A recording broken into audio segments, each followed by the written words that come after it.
I met Kelly during my sophomore year of college through a dating app.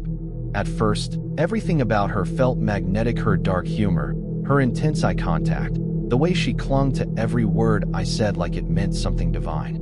We made it official after a few weeks, and for a while, I thought I had found someone truly devoted.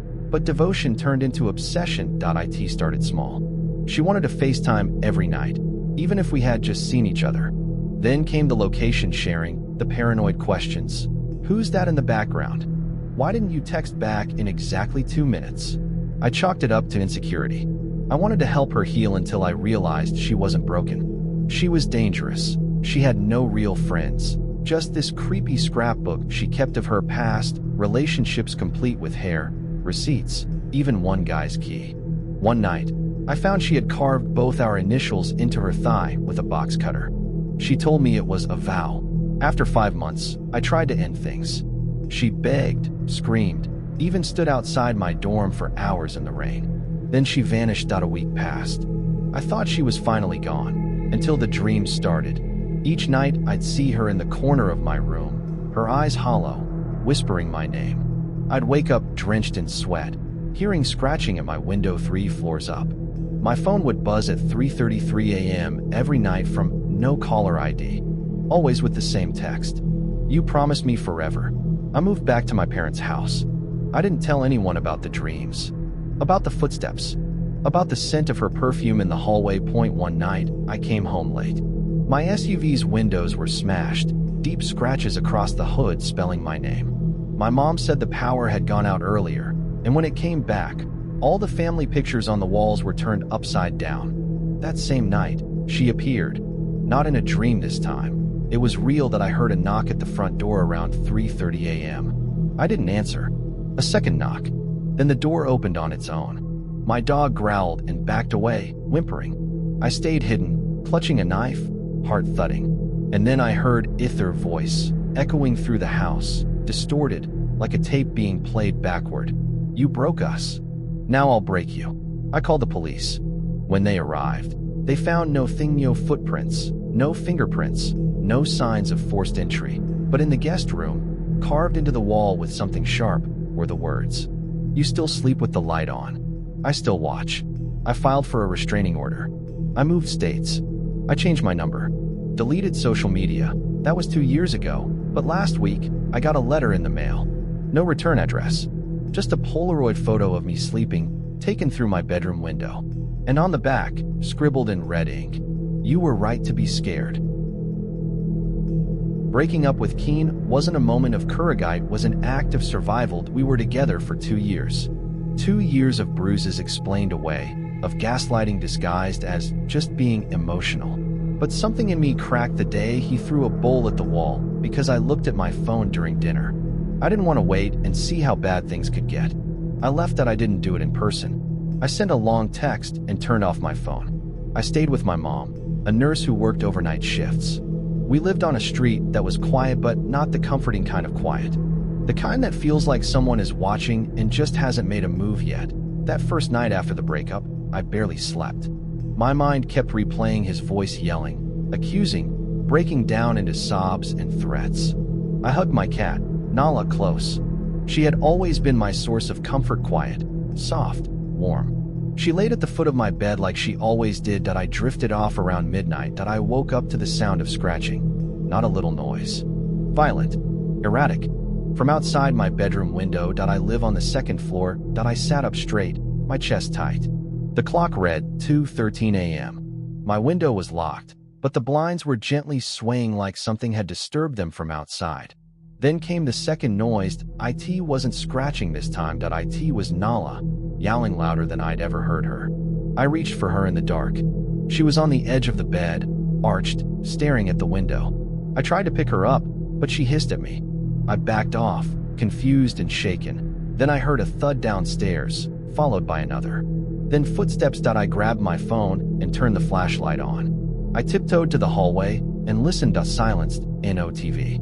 No wind. No cars. Just silence. I went back to my room and locked the door. I stayed up the rest of the night, clutching a pair of scissors. I never saw anything. Never heard anything more. By the time morning came, I had convinced myself it was my imagination, but when I turned to pet Nala, she didn't move. She was cold, stiff, eyes open. She hadn't made it through the night. That broke me that I didn't know how to tell my mom. I cried for hours before I could even pick up her tiny body that we buried Nala in the backyard. My mom tried to comfort me, but I saw it in her eyes she was scared too. Not just of the loss, but what it might mean. She knew about Keen. She didn't believe it was natural. Neither did I. 3 nights later, I woke up at 1:33 a.m. to a light tapping sound that it was coming from my mirror, not the glass itself from inside the mirror. Like someone was drumming their fingers from the other side, that I didn't move. I just stared. The reflection in the mirror was my room, but not exactly. The lamp behind me was off in real life, but in the reflection, it flickered. And there, on the bed in the reflection, was Nala, alive, staring at me. Behind her something moved. A shape. Tall, breathing, and then my phone lit up. Unknown number. One new message. You took away my home, so I made one in yours. I threw the phone across the room and bolted. I slept in my mom's car that night. The police couldn't do anything.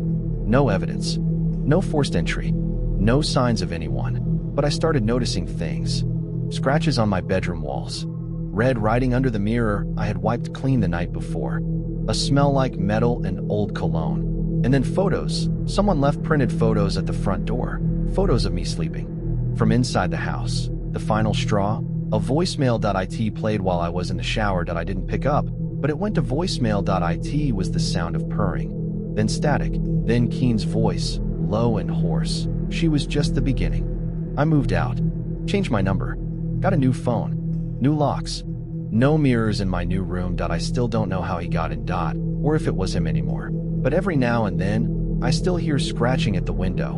And last week I saw a cat that looked exactly like Nala sitting outside. But when I got close, her eyes were sewn shut, and around her neck was my old spare house key.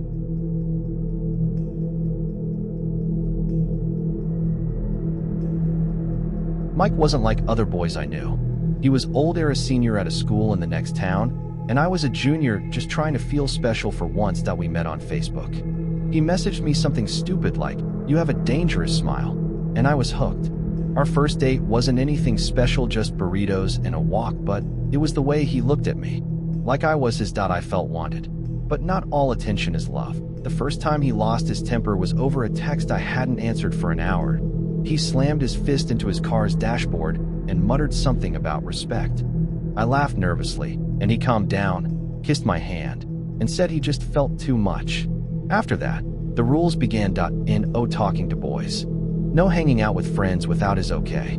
He'd check my Snap Maps, my location, even asked for my email password once. I thought he was just protective. I didn't realize he was building a cage. It wasn't until I started developing feelings for someone else, Andrew, a boy in my own school, that I realized how trapped I was. One Friday night, I did it. I asked Mike to pick me up so we could talk. He looked worried from the start. I told him I wanted space. He didn't take it well. He started yelling, asking what he did wrong, slamming the wheel, punching the roof of the car. Then he said something that chilled me. "If I can't have you, no one will." I reached for the door handle. He locked it. Then he said, calmer than ever, "You don't get to leave me." He drove for what felt like hours, through empty neighborhoods and wooded streets. I tried to remember every turn, every landmark, but my mind was blank with fear. When he finally stopped, it wasn't in front of my house. It was somewhere dark. Dead leaves littered the road. There were no lights. No sounds except our breathing. "I just want to talk," he said. I kicked open the door and ran. He didn't chase me. Not then. I blocked his number. Deleted his socials. Reported him at school. A few weeks passed. I started to feel safe again, until I found a note in my locker. Just one word. Mine. That night, I saw someone standing across the street from my bedroom window, wearing all black. I turned away to grab my phone, and when I looked back, they were gone. Calls started again. No caller ID. Just breathing, sometimes crying, sometimes whispering. One night, I was walking to Andrew's house. He only lived 2 blocks away. I needed to vent, to feel normal. As I walked, I felt that someone was behind me. Not close. Just there. I looked back. A man in a hoodie, walking slowly. I sped up. So did he. I turned the corner.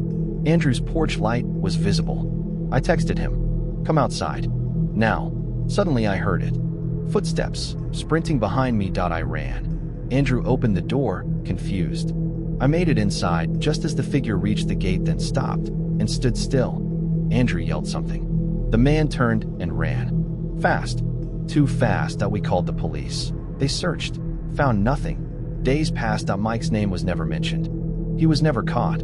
But every night, something changed in my room. My closet light would be on. My window unlocked. I'd hear tapping on the walls like someone testing the plaster for hollow spots. One night, I woke up to a sound under my bed. Not like before. Breathing. I ran to my mom's room. She believed me. She even found footprints outside my window in the mud.